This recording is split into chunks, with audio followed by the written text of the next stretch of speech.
గొడ్డల్ party అధినేత ఆ party నాయకులు తెలుగుదేశం పార్టీ చేస్తున్న అభివృద్ధి కార్యక్రమాలను చూసి ఓర్వలేక వేల కోట్ల కుంభకోణంలో మునిగి తేలుతున్న ఆ పార్టీ నాయకులు ఈరోజు తెలుగుదేశం పార్టీపై తప్పుడు ఆరోపణలతో రోడ్లు ఎక్కారు. వంచనకు 2 ఏళ్ళని ఈరోజు వాళ్ళు ఒక టైటిల్ పెట్టారు. వంచనకు 2 ఏళ్ళు కాదు, 5 ఏళ్ళు మీరేం చేశారో మేము అడుగుతున్నాం. పోలవరం ప్రాజెక్టు 72% తెలుగుదేశం పార్టీ హయాంలో పూర్తి చేస్తే 73% కూడా 1% కూడా మీరు పూర్తి చేయలేకపోయినారు.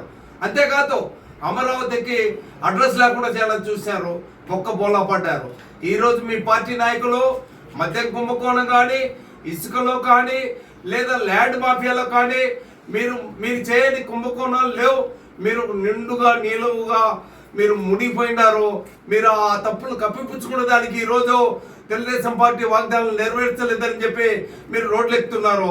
మీ నాయకులంతా ఆల్మోస్ట్ టాప్ మోస్ట్ నాయకులంతా జైల్లో పడి రిలాక్స్డ్ టైంగా ఈరోజు ప్రజల పైన పడుతున్నారు. మీరు గుర్తించుకోవాలా, మీ మాటలు విని రోజులు పోయినాయి. ఈరోజు మీ 5 ఏళ్ల హయాంలో 1 లక్ష రూపాయలు కూడా మీరు నూతన పెట్టుబడులు ఈ రాష్ట్రానికి తీసుకురాలేకపోయినారు. సిగ్గుచేటైన విషయం జగన్ రెడ్డి, అయ్యా మిథున్ రెడ్డి, అయ్యా అవినాష్ రెడ్డి, అయ్యా రఘునాథ్ రెడ్డి, మీరు ఒకసారి గుర్తు తెచ్చుకోండి. మీ పార్లమెంట్ లో చర్చల్లో ఏం అభివృద్ధి జరిగిందో మీరు క్వశ్చన్ వేయండి, దానికి ఆటోమేటిక్ సమాధానం వస్తుంది. ఈ రోజు 2 ఏళ్ల ప్రభుత్వం తెలుగుదేశం ప్రభుత్వ హయాంలో 23 లక్షల నూతన పెట్టుబడులు వచ్చాయి. సుమారు 21 లక్షల మందికి కొత్తగా ఉద్యోగ అవకాశాలు వచ్చాయి. ఈరోజు 65,000 కోట్ల రూపాయలను కేవలం పెన్షన్ల కోసం ఈ ప్రభుత్వం ఖర్చు పెడతా ఉంది. ఇది ఒక రికార్డు, భారతదేశ చరిత్రలో ఇది ఒక రికార్డు. రాబోయే 2 ఏళ్లలో అమరావతి ప్రపంచ రాజధానిలో ఒకటిగా, ఈ భారతదేశం కాదు, ఒక విధంగా చెప్పాలంటే రాష్ట్ర రాజధానులు కాదు, గుర్తు తెచ్చుకోబోతోంది. అది మీరు ఓర్చలేకున్నారు. తప్పుడు ఆరోపణలు మానుకోండి. ఇచ్చిన అన్ని కార్యక్రమాలను తెలుగుదేశం పార్టీ 6 సంక్షేమ కార్యక్రమాలను పూర్తి చేసింది. మీ మాటలు వినరు, మీ గొడ్డలి పార్టీ మాట వినరు.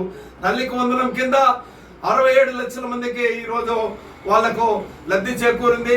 అదేవిధంగా లక్షలాది మంది మహిళలకు ఈరోజు 1 కోటి మంది మహిళలు మరియు దివ్యాంగులకు ఈరోజు ఉచితంగా బస్సు ప్రయాణం అందించడం జరిగింది. ఇట్లా చెప్పుకుంటూ పోతే ఎన్నో కార్యక్రమాలు ఉన్నాయి.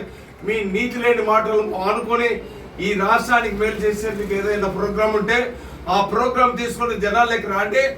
మీ గొడ్డల పార్టీకి నమ్మి ఓట్లేసే రోజులు పోయినాయి. మీకు 11 సీట్లు ఇచ్చి మిమ్మల్ని రోడ్డుపైకి నెట్టేసినా కూడా అసెంబ్లీ లేకుండా మీకు ఇంకా సిగ్గురాల. మీ పందాన్ని మార్చుకోవాల్సిందిగా రాజపేట నియోజకవర్గం చెందిన వైఎస్ఆర్ పార్టీ నాయకులకు, జగన్ రెడ్డికి తెలుగుదేశం పార్టీ పక్షాన్ని సలహా ఇస్తున్నాం.